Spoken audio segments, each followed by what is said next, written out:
ரஜினி கமல் சேர்ந்து நடிக்கிறாங்க அப்படின்னும் போது நாம எல்லாமே லோகேஷ் தான் 75 கோடி 100 கோடின்ற மாதிரி பேசிக்கிட்டு இருந்தோம். இப்போ ரஜினி சார் சொல்றாரு இந்த மாதிரி வந்து இல்லை இன்னும் இயக்குனர் கன்ஃபார்ம் ஆகல. நம்ம வச்சு படம் எடுத்தவர் ரஜினியை வச்சு படம் எடுத்ததால் ரஜினிக்கு நெருக்கமானவராக இருக்கார். இப்போ ரெண்டு பேரையும் ஹேண்டில் பண்றதுக்கு பொருத்தமான இயக்குனர் அப்படிங்கிற அடிப்படையில் தான் அந்த ப்ராஜெக்டே நகருது. இன்னைக்கு ஏன் அவர் வந்து லோகேஷ் பேரை சொல்லலை அப்படின்னா, இன்னைக்கு ஸ்டாலின் அவர்கள் ரஜினி கமல்னு கூட வச்சுக்கிட்டு ஒரு விழாவை நடத்துறாரு. இது வந்து திமுகவினுடைய சாதுரியம். இதுதான் விஷயம். கருணாநிதி வந்து ரஜினியோடையும் நெருக்கமா இருப்பாரு, கமலோடையும் நெருக்கமா இருப்பாரு. ஆனா அதே கருணாநிதிக்கு தெரியும் இவர்கள் இருவருமே கருத்தியல் ரீதியாக நம் பக்கம் இருப்பவர்கள் இல்லைங்கிறது அவருக்கு நல்லாவே தெரியும். ரஜினியை பக்கத்துல வச்சுக்கிட்டோம்னா ரஜினி ரசிகர் திமுக ஓட்டு போடுவான், கமல்ஹாசனோட நட்பா இருந்தோம்னா கமல்ஹாசன் ரசிகர் நமக்கு ஓட்டு போடுவாங்கிற அந்த கணக்கு தான். ராஜா அவர்களுக்கு இந்த நிகழ்ச்சி நடத்துறதுக்கான காரணமே விஜய் அங்க பிரச்சாரம் பண்ணிட்டு இருக்காரு. அதுதான் உண்மை. அதுல எந்த மாற்றமும் இல்லை. அதே நேரம் இளையராஜா வந்து அந்த சிம்பொனி முடிச்சுட்டு வந்ததுக்கு அப்புறம் தமிழ்நாடு அரசு சார்பில் அவருக்கு ஒரு பாராட்டு விழா நடத்தணும் அப்படிங்கிறத ஏற்கனவே அறிவிச்சிட்டாங்க. ஆனா அதை என்னைக்கு நடத்தணும் அப்படிங்கிறத விஜயினுடைய சுற்றுப்பயணத்துக்கு பிறகுதான் இவங்க முடிவு பண்றாங்க. அவர் போறாரு 13, அதே நாள்ல இங்க வச்சோம்னா ஒட்டுமொத்த தமிழ்நாடு இந்த பக்கம் திரும்பும்னு இவங்க நினைச்சாங்க. சார் ஆனால் ஏதாவது ஒரு தருணத்தில் வந்து ரஜினி அவர்களுக்கும் இளையராஜா அவர்களுக்கும் நட்பை தாண்டி ஏதாவது சின்ன பகமல் ஏதாவது இருக்கா? டக்குன்னு எங்கேயாவது ஒரு இடத்துல வந்து இளையராஜா காலை வரி விட்டுருவாரு. இளையராஜாவுக்கு ரஜினி மேல ஒரு தீராத கோபம் என்ன அப்படின்னா, திரையுலகம் அவரை கைவிட்டு ஏஆர் ரஹ்மான் பின்னால போனப்ப முதல் ஆளா போனது ரஜினி தான். இளையராஜா சாமி என்னுடைய நண்பர் அப்படி இப்படின்லாம் பேசுறவரு ரஹ்மானுக்கு வந்து ஒரு பெரிய மார்க்கெட் வந்தோன்னு இளையராஜாவை அம்போன்னு விட்டுட்டு போயிட்டாங்க. அதுல கமல்ஹாசனும் விதிவிலக்கலை. மீடியா ஸ்கொயர் நேயர்களுக்கு வணக்கம். நான் உங்கள் அஷ்ரஃப். இன்று நம்மோடு இருப்பது பத்திரிகை பீரங்கி திரு பிஸ்மி அவர்கள். தொடங்க. வணக்கம். முருகதாஸ் அண்ட் சிவகார்த்திகேயன் மதராசி படம் ஆல்மோஸ்ட் வந்துட்டு ஒரு 90 கோடியை தாண்டி போயிட்டு இருக்குன்ற மாதிரியான ஒரு நிலை இருக்குது. மீண்டும் இந்த கூட்டணி இணைய போதுன்னு ஒரு செய்தி உலா வந்துட்டு சாத்தியமா? இல்ல, அந்த தகவலை நம்ம தான் பிரேக் பண்ண, நமக்கு வந்து ஒரு ரிலையபிள் சோர்ஸ்ல இருந்து கிடைத்த தகவல் தான் அது. பட் ஆனாலும் அது உடனடியாக நடப்பதற்கு வாய்ப்பு இல்லை, அப்படித்தான் நான் நினைக்கிறேன். என்ன காரணம்னா, இப்ப சிவகார்த்திகேயனை பொறுத்த வரைக்கும் இந்த பராசக்தி முடிச்சதுக்கு அப்புறம் அவர் போறது பாத்தீங்கன்னா சிபி சக்கரவர்த்தி படம், அதுக்கப்புறம் வெங்கட் பிரபு, அதுக்கப்புறம் புஷ்கர் காயத்ரி, அந்த மாதிரி பார்த்தீங்கன்னா அவர் வரிசையாக வந்து ஒரு லைன் அப் இருக்குது. இதுக்கடையில் அந்த good night director Vinayak Chandrasekar படமும் அவர் பண்ண வேண்டியது இருக்குது. அதனால் இப்போ முருகதாஸோடு இவர் மீண்டும் இணைந்தாலும் இந்த 4 படங்களுக்கு பிறகு தான் அந்த படம் வருவதற்கு வாய்ப்பு இருக்குது. பட் அதே நேரம் பொதுவாகவே சினிமாவில் ஒரு படம் பண்ணிக்கிட்டு இருக்கும் போதே ஒரு சின்ன கேப்பில் சார் இன்னொரு லைன் இருக்குது சார் அப்படின்னு இவர் சொல்கிறது, அல்லது சார் வேறு லைன் வச்சுருக்கீங்களா அப்படின்னு ஹீரோக்கள் கேட்குறது, இதெல்லாம் வழக்கமாக நடக்கும். அந்த மாதிரி பார்த்தீங்கன்னா ஒரு லைனை சொல்லி அடடா சூப்பராக இருக்கு நம்ம சேர்ந்து பண்ணுவோம் சார் அப்படிங்கிற மாதிரி ஒரு ஓரலாக வந்து ஒரு கமிட்மெண்ட் கொடுத்துருப்பாரு. பட் அது எப்போ வந்து உடனடியாக சாத்தியம் அப்படின்னா, இப்போ மதராசி படம் வந்து ஒரு அமரன் மாதிரி ஒரு சூப்பர் ஹிட் அப்படிங்கிற ஒரு இடத்துக்கு போயிருந்துச்சுன்னா இது வந்து உடனடியாக சாத்தியமாயிருக்கும். இப்போ அடுத்த படங்கள் எல்லாத்தையுமே ஓரம் கட்டிட்டு இந்த படத்தை முன்னால் எடுத்துகிட்டு வந்திருப்பாங்க. ஆனால் மதராசி வந்து அந்த மாதிரியான ஒரு வெற்றி கிடையாது. வந்து ஒரு நார்மலான வெற்றி. அதே நேரம் அமரன் அளவுக்கு இந்த படம் கலெக்ட் பண்ணலை அப்படிங்கிறதும் அது எல்லாருக்கும் தெரிந்த உண்மைதான். அதனால முருகதாஸ் சிவகார்த்திகேயன் கூட்டணிங்கிறது உடனடியாக சாத்தியம் இல்லை, கொஞ்சம் தாமதமாகும். ரஜினி கமல் சேர்ந்து நடிக்கிறாங்க அப்படின்னும் போது நாம எல்லாமே லோகேஷ் தான் 75 கோடி 100 கோடின்ற மாதிரி பேசிக்கிட்டு இருந்தோம். ஆனா திடீர்னு இப்ப ரஜினி சார் சொல்றாரு இந்த மாதிரி வந்து இல்லை இன்னும் இயக்குனர் கன்ஃபார்ம் ஆகல, கதாபாத்திரமும் கன்ஃபார்ம் ஆகலைங்கிறாரு. என்ன அவருக்கு அந்த ஏதாவது டிஸ்டர்பன்ஸ் இருக்கா? இல்லை, எனக்கு தெரிஞ்சு அதுக்கு வாய்ப்பு இல்லை. லோகேஷ் கனகராஜ் தான் அந்த படத்தை இயக்குறார். இன்னும் சொல்ல போனா லோகேஷ் கனகராஜை வச்சு தான் இந்த ப்ராஜெக்டே அவங்க டிசைன் பண்றாங்க. ஏன்னா இவர் நமக்கும் நண்பர், நம்ம வச்சு படம் எடுத்தவர் ரஜினியை வச்சு படம் எடுத்ததால் ரஜினிக்கு நெருக்கமானவராக இருக்கார். இப்போ ரெண்டு பேரையும் ஹேண்டில் பண்றதுக்கு பொருத்தமான இயக்குனர் அப்படிங்கிற அடிப்படையில் தான் அந்த ப்ராஜெக்டே நகருது. இன்னைக்கு ஏன் அவர் வந்து லோகேஷ் பேரை சொல்லலை அப்படின்னா, சமீபத்தில் நடந்த ஒரு விழாவில் நாங்கள் 2 பேரும் சேர்ந்து படம் பண்றோங்கிற தகவலை கமல்ஹாசன் உறுதிப்படுத்திட்டாரு.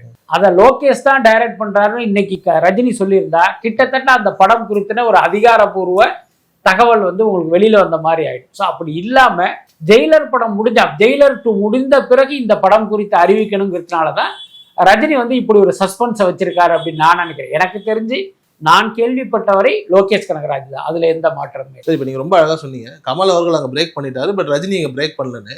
இன்னமும் அரசியல்ல வந்து ரொம்ப அழகா ஹேண்டில் பண்றாரு ரஜினி. கமல் டக்குன்னு ஏமாந்து சொல்லிடுறாரோ எதையாவது? இல்ல, ரஜினி பாத்தீங்கன்னா கொஞ்சம் ரொம்ப யோசிச்சு பேசுகிற ஒரு கேரக்டர். அவர் எல்லாமே பாத்தீங்கன்னா சட்டுனெல்லாம் எந்த விஷயமே சொல்லிட மாட்டார், ரொம்ப யோசிப்பார் அவரு. ஸோ அதுதான் இந்த ப்ராஜெக்ட்லையும் வெளிப்படுது. இன்னும் ரொம்ப வெளிப்படையா சொல்லணும்னா, ஜெயிலர் 2 ரிலீஸ் ஆகிற வரைக்கும் இந்த ப்ராஜெக்ட் குறித்த தகவலே வெளியில போகக்கூடாதுன்னு ரொம்ப அவங்க கவனமா இருந்தாங்க. முக்கியமாக ரஜினி தான் அந்த இதையே வலியுறுத்துனது. பட் அதையும் தாண்டி அது நம்ம கவனத்துக்கு வந்ததால அதை நம்ம பிரேக் பண்ணோம்.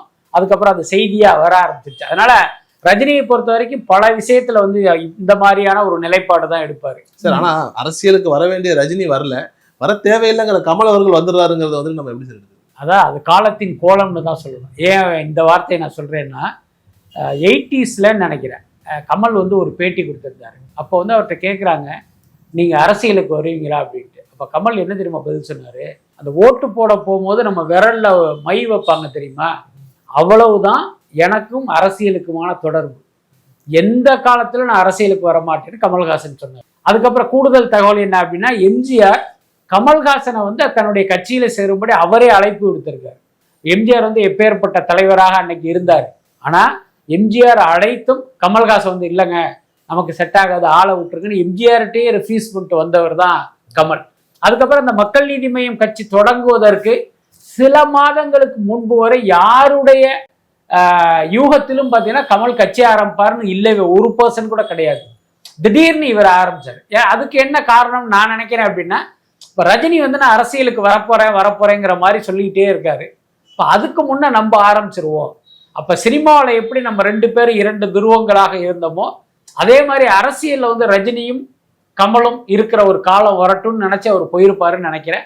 ஒரு துரதிருஷ்டவசமாக அவர் நினைத்தது அரசியலில் வந்து நடக்கலை. அதனால இன்னைக்கு மக்கள் நீதி மையம் ஒரு லெட்டர் பேட் கட்சியாக மாறி ஒரு திமுகவை அண்டி ஒரு பதவியை வாங்குகிற நிலைமைக்கு கமலஹாசன் தள்ளப்பட்டு. ஆனா ஒரு காலத்துல வந்துட்டு கலைஞர் அவர்கள் இருந்தாங்க அப்படின்னா ரைட்ல ரஜினி லெஃப்ட்ல கமல் அப்படிங்கிற அந்த ஒரு இமேஜ் நம்ம அடிக்கடி பார்க்கலாம். அதுக்கப்புறம் அது அப்படியே காணாம போயிட்டு இப்ப இன்னைக்கு ஸ்டாலின் அவர்கள் அதே மாதிரி வந்துட்டு ரஜினி கமல்னு கூட வச்சுக்கிட்டு ஒரு விழாவை நடத்துறாரு இல்லையா? அது ஆல்மோஸ்ட் வந்துட்டு பார்க்க நல்லா இருக்கு இல்லையா? இல்ல பார்க்க நல்லா இருக்கு நல்லா இல்லை என்பதை தாண்டி இது வந்து திமுகவினுடைய சாதுரியம். அதுதான் விஷயம். அன்னைக்கு பாத்தீங்கன்னா கருணாநிதி வந்து ரஜினியோடையும் நெருக்கமா இருப்பாரு, கமலோடையும் நெருக்கமா இருப்பாரு. ஆனா அதே கருணாநிதிக்கு தெரியும் இவர்கள் இருவருமே கருத்தியல் ரீதியாக நம் பக்கம் இருப்பவர்கள் இல்லைங்கிறது அவருக்கு நல்லாவே தெரியும். இப்போ உதாரணத்துக்கு கமல்ஹாசன் என்ன, நிச்சயமாக அவர் வந்து ஒரு திராவிட இயக்க சிந்தனை கொண்ட ஒரு நடிகர் கிடையாது. அதுதான் உண்மை. அவர் வந்து வலதுசாரி இல்லை என்றாலும் ஆனால் திராவிட சித்தாந்தம்லாம் அவருக்கு கிடையாது. அதுதான் உண்மையும் கூட. இவர் பார்த்தீங்கன்னா முழுமையான ஒரு வலதுசாரி. இன்னும் சொல்லப்போனால் ஒரு தேர்தலில் அவர் பாஜகவுக்கு ஓட்டு போட்டதே வந்து பார்த்தீங்கன்னா ஒரு பொதுவெளியிலேயே வந்து அது செய்தியாக வந்ததெல்லாம் நம்ம பார்த்தோம். அப்படிப்பட்ட 2 பேரையும் இவங்க பக்கத்தில் வச்சதுக்கு காரணம் என்ன அப்படின்னா, அவங்க மேலே உள்ள தனிப்பட்ட அன்பு பாசம் அப்படிலாம் ஒன்றுமே கிடையாது. ரஜினியை பக்கத்தில் வச்சுக்கிட்டோம்னா ரஜினி ரசிகர் திமுகவுக்கு ஓட்டு போடுவான். கமல்ஹாசனோட நட்பாக இருந்தோம்னா கமல்ஹாசன் ரசிகர் நமக்கு ஓட்டு போடுவாங்கிற அந்த கணக்கு தான். கிட்டத்தட்ட பார்த்தீங்கன்னா இன்றைக்கு அதே கணக்கின் அடிப்படையில் தான் இவங்க 2 பேருடையும் தனக்கு ஒரு நெருக்கம் இருப்பது போல் ஸ்டாலினும் காட்டிக்கிறாரு. இன்னொன்று, ரஜினிகாந்த் பார்த்தீங்கன்னா ஒரு தீவிர வலதுசாரி, பாஜகவுடைய மிகப்பெரிய ஆதரவாளர். இன்னைக்கு பாருங்க, பாலக்காட்டில் வந்து ஜெயிலர் 2 படப்பிடிப்பு, அந்த பரபரப்புலையும் பார்த்தீங்கன்னா மை டியரஸ்ட் பிரைம் மினிஸ்டர்னு மோடியுடைய பிறந்த நாளைக்கு வாழ்த்து சொல்றாரு. அப்போ பெரியாருடைய இது பற்றி அவர் கண்டுக்கவே இல்லை. அப்போ எப்பேற்பட்ட வலதுசாரிங்கிறத நம்ம புரிஞ்சுக்க முடியும். ஸோ இப்போ இவரை வந்து நீங்கள் பக்கத்தில் வைத்துக் கொள்வதன் மூலமாக அந்த ரஜினி ரசிகர்களாக நமக்கு ஓட்டு போடுவாங்க அப்படின்னு ஸ்டாலின் நினைக்கிறதே வந்து ஒரு விசித்திரமான போக்கா தான் எனக்கு தோணுது. சார் ஆனால் இப்போ இப்பேற்பட்ட ஒரு நிகழ்வு இந்த இடத்துல வந்துட்டு கூட டக்குன்னு வந்துட்டு ராஜா அவர்களுக்கு இந்த நிகழ்ச்சி நடத்துறதுக்கான காரணமே விஜய் அங்கே பிரச்சாரம் பண்ணிட்டு இருக்காரு, அதை வந்துட்டு நம்ம திசை திருப்பணுங்கிற மாதிரியான ஒரு நோக்கம்னு தான் சொல்றாங்க. அப்படிதான் அது? அதுதான் உண்மை. அதில் எந்த மாற்றமும் இல்லை. அதே நேரம் இளையராஜா வந்து அந்த சிம்பொனி முடிச்சுட்டு வந்ததுக்கப்புறம் தமிழ்நாடு அரசு சார்பில் அவருக்கு ஒரு பாராட்டு விழா நடத்தணும் அப்படிங்கிறத ஏற்கனவே அறிவிச்சிட்டாங்க. ஆனால் அதை என்னைக்கு நடத்தணும் அப்படிங்கிறத விஜயினுடைய சுற்றுப்பயணத்துக்கு பிறகுதான் இவங்க முடிவு பண்றாங்க. அவர் போறாரு 13, அதே நாளில் இங்கே வச்சோம்னா ஒட்டுமொத்த தமிழ்நாடும் இந்த பக்கம் திரும்பும்னு இவங்க நினைச்சாங்க.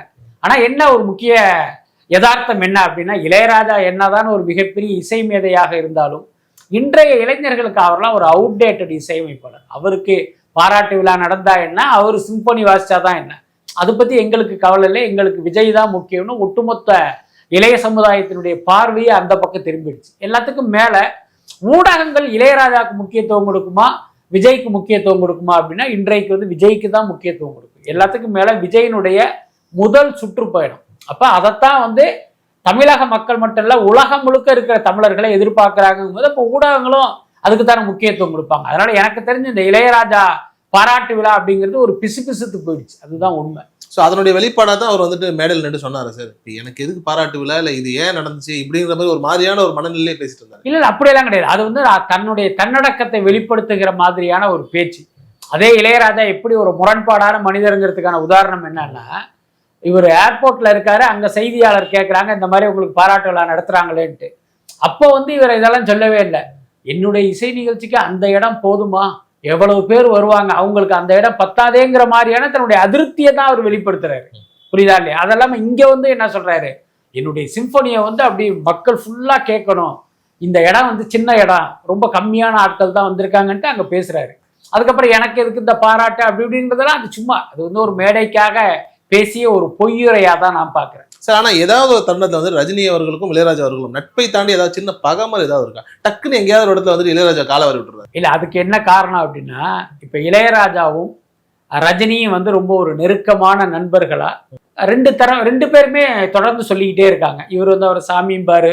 அதுக்கப்புறம் இவர் என்ன பண்ணுவார் அப்படின்னா, ரஜினி வந்து ஒரு மிகப்பெரிய நடிகர், மிகப்பெரிய சூப்பர் ஸ்டாருங்கிறத மைண்ட்ல வச்சுக்காம, ரஜினிகாந்த் ஏதோ நேத்து தான் சினிமாவுக்கு வந்தவர் மாதிரி அவரை பல நேரங்களில் பார்த்தீங்கன்னா இவர் அவமானப்படுத்துற மாதிரிலாம் பேசிடுவார். நீங்க கவனிச்சிங்கன்னா தெரியும், இவருடைய பேச்சுங்கிறது ரஜினிக்கு வந்து பெருமை சேர்க்கிற மாதிரி இல்லாம அவரை சிறுமைப்படுத்துற மாதிரி இருக்கும். நீங்க பல பேச்சுகள் இருக்கு இளையராஜாவுடைய பேச்செல்லாம் நீங்க பார்த்தீங்கன்னா உங்களுக்கே கிடைக்கும். அது வந்து நிச்சயமாக வந்து ரஜினிக்கு வந்து ஒரு பெரிய மன வருத்தத்தை கொடுத்துருக்காரு. வெளிப்படையா காட்டிக்கலானாலும் எல்லாருமே மனிதர்கள் தானே, இவங்களாம் மகான்கள் கிடையாது. அதுக்கடுத்து இளையராஜாவுக்கு ரஜினி மேல ஒரு தீராத கோபம் இருக்கு. என்ன அப்படின்னா, திரையுலகம் அவரை கைவிட்டு ஏஆர் ரஹ்மான் பின்னால போனப்ப முதல் ஆளா போனது ரஜினி தான். இளையராஜா சாமி என்னுடைய நண்பர் அப்படி இப்படின்லாம் பேசுறவரு, ரஹ்மானுக்கு வந்து ஒரு பெரிய மார்க்கெட் வந்தோன்னு இளையராஜாவை அம்போன்னு விட்டுட்டு போயிட்டாங்க. அதுல கமல்ஹாசனும் விதிவிலக்கலை. இவங்க ரெண்டு பேரும் மேடையில உட்காந்துட்டு இளையராஜா பத்தி பேசுறாங்க தெரியுமா, அது எல்லாமே பொய் தான். என்ன, நிச்சயமாக அது உண்மை கிடையாது. ஏன்னா இவர் வந்து உங்களுக்கு அப்பேற்பட்ட நண்பர், அப்பேற்பட்ட இசை கடவுளாக தெரிந்திருந்தால் நீங்க ரஹ்மான் பின்னால போயிருப்பீங்களா? என்ன, ரஹ்மான் பின்னால போனா உங்களுக்கு என்ன கிடைச்சிரும்? மிஞ்சி போனா ஒரு 10 லட்சம் ரூபாய்க்கு அதிகமா ஆடியோ ரைட்ஸ் விற்க போகுது. எனக்கு 10 லட்சம் தேவையில்லையா, என் நண்பன் தான் முக்கியம்ட்டு நீங்க இளையராஜா வச்சு எடுக்க வேண்டியதானே. அதனால என்னன்னா, இவங்க மேடையில பேசுறது எல்லாமே உண்மை என்று நம்பி வந்து அதை இது பண்ண வேண்டிய அவசியம் இல்லை. சார், விஜயனுடைய ஒரு சுற்றுப்பயணம் சுவாரஸ்யமா இருந்தது, நல்லா இருந்தது. ஆனால் நிறைய இடங்கள்ல வந்துட்டு அந்த ஆம்புலன்ஸ் நடுவில் விட்டதா இருக்கட்டும், எங்கேயோ ஒரு இடத்துல வந்துட்டு டிஎம்கே வந்துட்டு அவரை டார்கெட் பண்ணி வந்துட்டு முடிஞ்ச அளவுக்கு ஒரு நெகட்டிவிட்டியை கொண்டு வரணும்னு பார்த்துருக்காங்கன்ற மாதிரியான ஒரு செய்தி இருக்குது. ஆனால் உண்மையிலேயே வந்துட்டு ஒரு ஆளுங்கட்சி இவ்வளவு பெரிய ஒரு தடையை வந்துட்டு ஒரு வளரும் அரசியல்வாதி கொடுக்குமா? கொடுக்க கூடாது. ஆனா திமுக என்பதால் நிச்சயமாக கொடுப்பார்கள். இது எதிர்பார்த்த ஒண்ணுதான். இன்னொன்னு, எத்தனையோ புதிய கட்சிகள்லாம் வந்திருக்கு. என்ன, இப்போ உதாரணத்துக்கு சீமானுடைய நாம் தமிழரே எடுத்துங்க. இப்போ அந்த கட்சியை கண்டெல்லாம் திமுகவுக்கு ஏதாவது ஒரு பயம் இருக்கா, பதட்டம் இருக்கா? ஏன்னா அது ஒரு செல்லாத காசு, எந்த காலத்திலும் நம் வெற்றியை பாதிக்காது. ஏன்னா இது வந்து ஒரு சிறு கூட்டம் அப்படிங்கிறதுனால அவங்களெல்லாம் ஒரு பொருட்டாவே இவங்க நினைக்க மாட்டாங்க. ஆனா விஜய்ங்கிறவர் பார்த்தீங்கன்னா ஒரு மக்கள் செல்வாக்கு பெற்ற ஒரு நடிகர். இப்போ அவர் கட்சியை ஆரம்பிச்சு அவருக்கு கூடுகிற கூட்டம்ங்கிறது நிச்சயமா திமுகவை பெரிய அளவில் ஷேக் பண்ணியிருக்கு. அதுதான் உண்மை. எந்த அளவுக்கு அப்படின்னா, நம்முடைய ஆட்சி அதிகாரத்தை இவர் தட்டி பறிச்சிருவாரோங்கிற ஒரு பயம் வந்து திமுகவுக்கு வந்துடுச்சு. அதனால தான் ஒரு பக்கம் சீமானை கூப்பிட்டு அவருக்கு பணம் கொடுத்து விஜய் குறித்து பார்த்தீங்கன்னா தாறுமாறா பேசுறதற்கு அவர் அசைன் பண்ணி விட்டுருக்காங்க. கிட்டத்தட்ட நேர்ந்து விட்ட ஒரு மனிதரா வந்து இப்ப சீமான் வந்து விஜயை திட்டிட்டு இருக்காரு. அதே நேரம் இந்த கூட்டத்தை கட்டுப்படுத்துவது, அந்த நிர்வாகிகளை வந்து அச்சுறுத்துவது, இதுதான் திமுகவுடைய முக்கியமான விஷயம். இப்ப திருச்சியில ஒரு கூட்டம் நடக்குதுன்னா அதுக்கு நிறைய கட்டுப்பாடுகள், நிறைய நிபந்தனைகள் காவல்துறை மூலம் விதிப்பது. அது மட்டும் இல்ல, இந்த கட்டுப்பாட்டையெல்லாம் நீங்க மீறினீங்கன்னா நீங்க தொலைஞ்சிங்க, உங்களை காலி பண்ணிடுவோங்கிற மாதிரி மிரட்டி அப்புறம் இழுத்தடிச்சு அந்த பர்மிஷன் கொடுக்கறது. இன்னைக்கு பாத்தீங்கன்னா அந்த கூட்டம் நடக்கும்போது நிச்சயமாக ஒரு விதி மீறல்ங்கிறது இருக்கத்தான் செய்யும். அது நடக்கும்போது அவங்க மேல வழக்கு போட்டு அதை அவங்கள வந்து அலைக்கழிக்கிறது. ஸோ இந்த மாதிரி வேலைகள்லாம் பண்றாங்க. இன்னொரு பக்கம் பாத்தீங்கன்னா மக்கள் திரண்டு நிக்கிற இடத்துல ஆம்புலன்ஸை உள்ள விடுறது. இப்ப மட்டும் இல்ல, கமல்ஹாசன் மக்கள் நீதி மையம் ஆரம்பிச்சு இதே மாதிரி போகும்போது இதே மாதிரி வந்து ஆம்புலன்ஸை விட்டாங்க. அதுக்கப்புறம் எடப்பாடியுடைய கூட்டத்துல இதே மாதிரி ஆம்புலன்ஸ், அதாவது எங்கெல்லாம் வந்து ஒரு பெரிய கூட்டம் தெரியுதோ அங்கெல்லாம் ஒரு ஆம்புலன்ஸை விட்டு அதை வந்து இடையூறு செய்வது. அப்ப திமுக எப்பயுமே பார்த்தீங்கன்னா இந்த மாதிரியான சீப்பான விஷயங்கள்லாம் அவங்க பண்ணுவாங்க. அதைத்தான் இன்னைக்கு பண்ணிக்கிட்டு இருக்காங்க. பட் என்ன ஒண்ணுன்னா, இது போன்ற இடையூறுகள் எல்லாமே விஜய்க்கு வந்து எந்த வகையிலையும் வந்து ஒரு பின்னடைவை கொடுக்காது. இன்னும் சொல்ல போனா இதெல்லாம் விஜய்க்கு மக்கள் மத்தியில் ஒரு கூடுதல் அனுதாபத்தை தான் ஏற்படுத்தும். அது வந்து அவருக்கு வாக்குகளாக மாறும். ஸோ இப்போ திமுக தெரிந்தோ தெரியாமலோ விஜய்க்கு வந்து மக்களிடம் அனுதாபம் வருவதற்கு ஒரு காரணமா இருக்கு. குட் பை அக்லி வந்து நெட்ஃபிளிக்ஸ்லேருந்து எடுத்துட்டாங்க அப்படின்ற மாதிரியான ஒரு செய்தி ஒன்று வருது. அதுக்கு ராஜா அவர்களுடைய கேஸ் தான் காரணன்ற மாதிரி சொல்றாங்க. அதுதான் உண்மை காரணமா? உண்மைதான், அதுல எந்த மாற்றம் இல்லை. என்னன்னா இப்ப நோட்டீஸ் அனுப்புறாங்க அப்படிங்கும் போதே முதல்ல என்ன பண்ணுவாங்க, அந்த ஓடிடி நிறுவனங்களுக்கும் ஒரு சிக்கல் இருக்கு. அப்ப என்ன இருக்குன்னா, இந்த சட்ட சிக்கலை நம்ம போய் எதுக்கு லாக் ஆகணும் அப்படின்ட்டு அந்த படத்தை இப்ப எடுத்துட்டாங்க. ஏன்னா அவங்கள பொறுத்த வரைக்கும் பெரிய நஷ்டம் இல்லை. இப்போ அந்த குட் பை அக்லி அவங்க வாங்கியிருக்காங்கல்ல, எனக்கு தெரிஞ்சு முழு பணமும் செட்டில் பண்ணியிருக்க மாட்டாங்க. அப்போ என்ன பண்ணுவாங்க, இந்த விவகாரத்தை காட்டி என்ன பண்ணுவாங்க, அந்த ரிமைனிங் பேமெண்ட் வந்து ஸ்டாப் பண்ணிடுவாங்க. அதனால் அவங்களுக்கு பெரிய நஷ்டம் கிடையாது. நம்ம ஏற்கனவே இவ்வளோ ரூபா கொடுத்தோம், ஸோ இவ்வளோ பேர் பார்த்துருப்பாங்க, இவ்வளோ ரூபா நமக்கு வருமானம் வந்துருச்சு, பேலன்ஸ் வருமானம் நமக்கு வராலையா, இப்போ இவங்களுக்கு கொடுக்க வேண்டிய பேமெண்ட்டை நிறுத்திடுவோம் அப்படி நிறுத்திட போகிறாங்க. அது மட்டும் இல்லை, ஒருவேளை முழு பணத்தை செட்டில் பண்ணிட்டாங்க அப்படின்னா இந்த விஷயத்தை காரணம் காட்டி அந்த கொடுத்த பணத்தையே அவங்க திரும்ப வாங்கிடுவாங்க. பட் அது ஒரு வழக்கமான நடைமுறை தான் அது. சரி, ஆனால் இவ்வளோ பெரிய ஒரு படம் பர்மிஷன் கூட ராஜா சார் கிட்ட வாங்கியிருக்க மாட்டாங்களா? இல்லை, நான் கேள்விப்பட்டது என்ன அப்படின்னா, அந்த பாடல் எந்த ஆடியோ கம்பெனியிடம் ரைட்ஸ் இருக்கோ அவங்க கிட்ட அவங்க முறைப்படி வாங்கிட்டாங்க. இன்னும் நீங்களே யோசிச்சு பாருங்க, ஒரு பாட்டை வந்து படத்தில் வந்து பல இடங்களில் யூஸ் பண்ணுறது, லெங்க்தியாக யூஸ் பண்ணுறதுக்கும் போது இந்த அடிப்படையான விஷயங்கள் செய்யாமல் இருப்பாங்களா? எல்லாத்துக்கும் மேலே இளையராஜா எப்படிப்பட்டாருங்கிறது உலகத்துக்கே தெரியும். அப்போ அந்த பாடல் யார்கிட்ட அந்த ரைட்ஸ் இருக்குன்னு பார்த்துருப்பாங்க, ஒரு ஆடியோ கம்பெனி கிட்ட இருந்திருக்கும், அவங்க கிட்ட பணத்தை கொடுத்து அவங்க வாங்கிட்டாங்க. இதுதான் நடந்திருக்கு. ஆனால் என்னன்னா, இளையராஜாவை பொறுத்த வரைக்கும் ஆடியோ கம்பெனியில் ரைட்ஸை விற்ற பிறகும் இவர் பேக்டோரில் பார்த்தீங்கன்னா இந்த மாதிரி பணம் வசூலிக்கிற ஒரு வேலையும் அவர் பார்த்துக்கிட்டு இருக்காரு. அந்த அடிப்படையில் தான் இப்படி நோட்டீஸ் அனுப்பிச்சிருக்காரு. ஒருவேளை இது கோர்ட்டுக்கு போகும்போது இளையராஜாவுக்கு எதிரான ஒரு தீர்ப்பு வருவதற்கு கூட வாய்ப்பு இருக்கு. ரொம்ப நன்றி சார், நேரத்துக்கு தகவல். நன்றி.